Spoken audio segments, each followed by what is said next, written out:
नमस्कार दोस्तों। तो कैसे हैं आप सभी। आज हम एक नए टॉपिक के बारे में डिस्कस करेंगे जो कि है थेफ्ट और एक्सटॉर्शन। आज हम थेफ्ट और एक्सटॉर्शन के डिफरेंस के बारे में जानेंगे। ठीक है, जो थेफ्ट है वो सेक्शन 378 में डेफिनेशन दी गई है और जो एक्सटॉर्शन है उसकी डेफिनेशन 383 के सेक्शन में दी गई है। ठीक है, और इसको हम अच्छे से डिस्कस करेंगे। तो अगर आपके पास बेरेक्ट है तो आप बेरेक्ट को साथ में ले लीजिए जिसमें आपके जो कॉन्सेप्ट है वो क्लियर हो, जो वर्ड टू वर्ड जो बेरेक्ट लैंग्वेज होती है वो भी आपकी क्लियर होगी। तो चलिए हम बेरेक्ट भी उठा लेते हैं। जो सेक्शन 378 सेक्शन है थेफ्ट का, सेक्शन 378 सेक्शन आप खोल लीजिए। जो सेक्शन 378 सेक्शन बताता है वो बताता है whoever intending to take dishonestly any movable property, immovable इसमें नहीं दिया गया है, ठीक है, out of possession of any person without that person consent। तो यहाँ पर ये बताया गया है कि अगर कोई पर्सन किसी पर्सन के विदाउट कंसेंट, उसके बिना कंसेंट के डिसऑनेस्टली, मतलब कि जो डिसऑनेस्टली है वो वर्ड डेफिनेशन में दिया गया है किसी में, तो आप वहां पर जाकर पढ़ सकते हैं। डिसऑनेस्टली का मतलब है किसी को रॉन्गफुल गेन होता है तो किसी को रॉन्गफुल लॉस होता है। अगर किसी को रॉन्गफुल गेन हो रहा है तो दूसरे पर्सन को क्या हो रहा है, रॉन्गफुल लॉस हो रहा है। ठीक है, तो यहाँ पर डिसऑनेस्टली किसी पर्सन की पोजेशन से वो जो मूवेबल प्रॉपर्टी है वो ली जा रही है, ठीक है, उसकी विदाउट कंसेंट के। ठीक है, तो यहाँ पर ये बताया गया है moves that the property in which order to such taking is said to commit theft। तो अगर वो वहां से वो प्रॉपर्टी, जो प्रॉपर्टी है मूवेबल प्रॉपर्टी की बात की गई है थेफ्ट में, तो अगर वो वहां से मूव कर देता है, वहां से उसको हटा देता है डिसऑनेस्टली, तो वो एक ऑफेंस कमिट कर रहा है जो कि थेफ्ट है, जो कि सेक्शन 378 में बताया गया है। तो ये जो सेक्शन 378 है सिंपली मूवेबल प्रॉपर्टी की बात कर रहे हैं। यहाँ पर उसकी विदाउट कंसेंट वहां से उसकी प्रॉपर्टी को हटाया जा रहा है। एक जो हम फॉर एग्जांपल समझ लेते हैं, मान लीजिए अगर कोई पर्सन किसी के बैग से, मान लीजिए ए पर्सन है और ये बी पर्सन है, अगर ए पर्सन बी पर्सन के बैग से मोबाइल फोन निकाल लेता है और उसको डिसऑनेस्टली क्या करता है, अपने पास रख लेता है उसको बिना बताए, ठीक है, और उसको अपने घर ले जाता है, तो ये थेफ्ट है। इस पर्सन ने, ए ने बी के साथ ही थेफ्ट किया है, ठीक है, तो ये बी पर्सन क्या कर सकता है, बी पर्सन ये कंप्लेंट कर सकता है इसके अगेंस्ट थेफ्ट के रिगार्डिंग। ठीक है, तो ये सेक्शन 378 के अंडर होगा। और जो इसकी पनिशमेंट है 378 की, जो 378 की पनिशमेंट सेक्शन 379 में प्रोवाइड की गई है।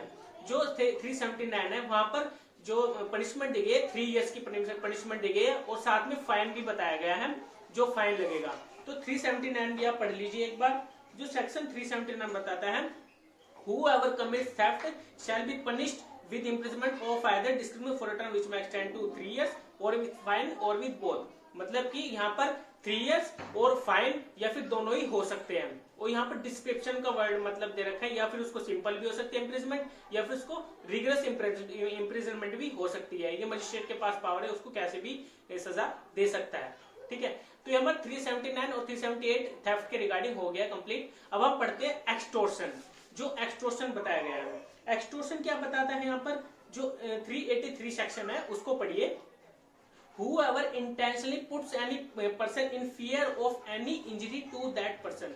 मान लीजिए अगर कोई पर्सन किसी अदर पर्सन को कोई इंजरी पहुंचाने की कोशिश कर रहा है, ठीक है, या उसको डराता धमकाता है, ठीक है, किस लिए, उसको इंड्यूस करता है, ठीक है, डिसऑनेस्टली उसको इंड्यूस करता है उस पर्सन को, so that we are in to deliver any person any property or valuable security. यहाँ पर किसी प्रॉपर्टी और वैल्यूएबल सिक्योरिटी की बात की गई है ताकि उसको ट्रांसफर कर दे, उसको फियर में रखे, ठीक है, उसको ग्रीवियस हर्ट या फिर हर्ट पहुंचाने की कोशिश करता है, मतलब उसको डराता धमकाता है, तो उसी के अंडर वो क्या करता है, उसको कहता है कि आप इस प्रॉपर्टी को, वैल्यूएबल सिक्योरिटी को मुझे दे दीजिए। ठीक है, या फिर किसी एनीथिंग, कोई भी साइन या फिर sealed which may be convert into valuable security, मतलब कि उसको कहता है कि आप सील लगा कर दीजिए, साइन करके दीजिए ब्लैंक पेपर पर, ठीक है, और फिर उसको वो एक वैल्यूएबल सिक्योरिटी में कन्वर्ट किया जा सकता है।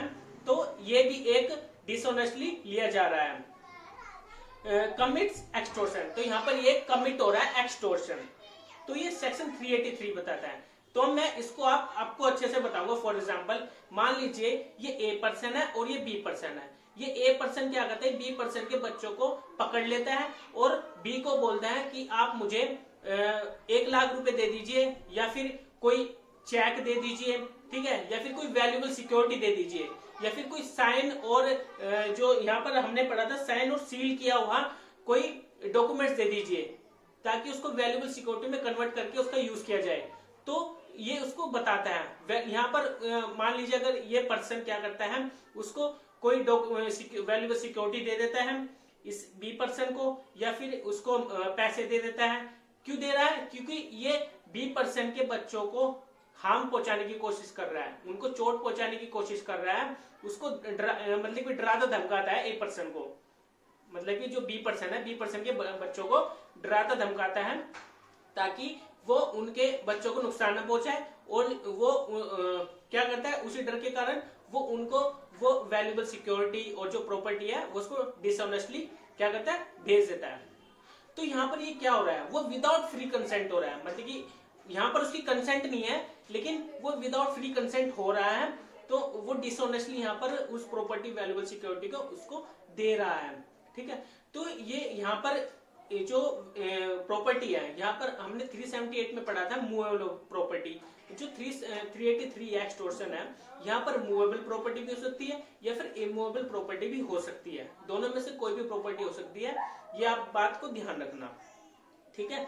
तो यहाँ पर जो हमने थेफ्ट में पढ़ा था, थेफ्ट में हमने क्या पढ़ा था, जो इसकी पनिशमेंट है 379 में हमने पढ़ा था 3 इयर्स या फिर फाइन, या फिर दोनों ही हो सकते हैं। लेकिन जो सेक्शन 384 है एक्सटॉर्शन का, वहां पर पनिशमेंट वही सेम दी गई है, 3 इयर्स और साथ में फाइन या फिर दोनों ही हो सकते हैं। जो कि इसकी पनिशमेंट है वो डिस्क्रिप्शन में दी गई है, मतलब कि उसकी रिगरस इम्प्रिजनमेंट भी हो सकती है या फिर सिंपल इम्प्रिजनमेंट भी हो सकती है, वो मजिस्ट्रेट के पास अपनी पावर है, उसको कैसे भी सजा दे सकते हैं 3 इयर्स तक, या फिर उसको फाइन भी दे सकते हैं।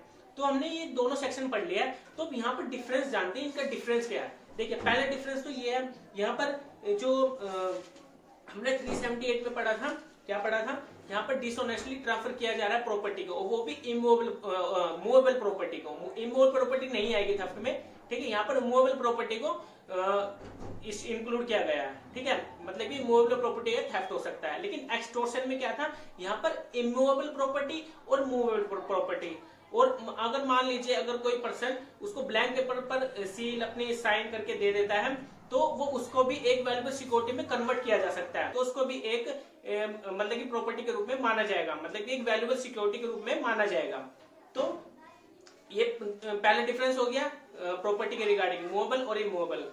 मूवेबल होगा थेफ्ट में, और मूवेबल और इमूवेबल दोनों इंक्लूड हो सकते हैं एक्सटॉर्शन में, ठीक है। और दूसरा डिफरेंस ये है, यहाँ पर यहाँ पर विदाउट कंसेंट मतलब कि थेफ्ट किया जा रहा है थेफ्ट में, ठीक है, मतलब कि उसकी विदाउट कंसेंट के वो प्रॉपर्टी ली जा रही है। लेकिन एक्सटॉर्शन में क्या है, एक्सटॉर्शन में ये है, यहाँ पर उससे कंसेंट तो लिया जाए लेकिन उसके विदाउट फ्री कंसेंट यहाँ पर उस प्रॉपर्टी को लिया जा रहा है, उससे कंसेंट तो ली जा रही है लेकिन उसको इंड्यूस किया जा रहा है, उसको डराया धमकाया जा रहा है, तब जाकर उससे प्रॉपर्टी ली जा रही है।